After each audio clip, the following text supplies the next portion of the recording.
Hello everyone, আসসালামু আলাইকুম। সবাই কেমন আছেন? ভ্যালেন্টাইন্স ডেতে আসছে একঝাঁক নতুন নতুন নাটক, আর সেই নাটকের মধ্যেই নতুন একটি নাটকের আপডেট নিয়ে আমি চলে এলাম। নাটকটির নাম ডাক্তার নান্টো।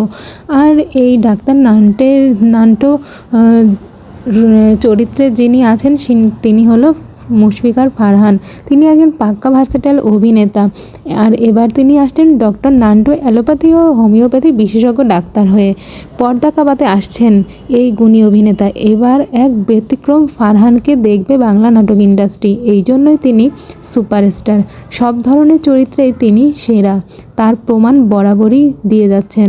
আমার কাছে ভীষণ ভালো লাগছে তিনি ডাক্তারের চরিত্রে আসছেন। আশা করি আবারও মুগ্ধ করবেন তার অভিনয় দিয়ে। সমস্ত দর্শকদের গর্ব করার মতো একজন ইন্ডাস্ট্রিতে আছেন এই মুশফিকার ফারহান।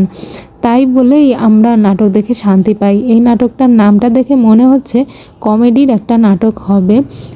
আমরা অনেক হাসতে পারবো, যেহেতু এখন আসলে হাসির নাটক খুব কমই আসে। সো এই নাটক দেখে হয়তো আমরা অনেক মজা পাবো। আর এই নাটকটি পরিচালনা করেছেন মাহমুদ মাহিন। আর দর্শকরা এই নাটকে ভীষণ আশাবাদী, যেহেতু নাটকটার পোস্টারটাও অনেক সুন্দর লাগছে। আর এই নাটকটি খুব শীঘ্রই ভালোবাসা দিবস উপলক্ষে আসছে সুলতান এন্টারটেইনমেন্ট ইউটিউব চ্যানেলটিতে। সো বাংলা নাটকের আরও আপডেট পেতে চাইলে চ্যানেলটিতে সাবস্ক্রাইব করে পাশে থাকবেন। সবাই ভালো থাকবেন, সুস্থ থাকবেন। আল্লাহ হাফেজ।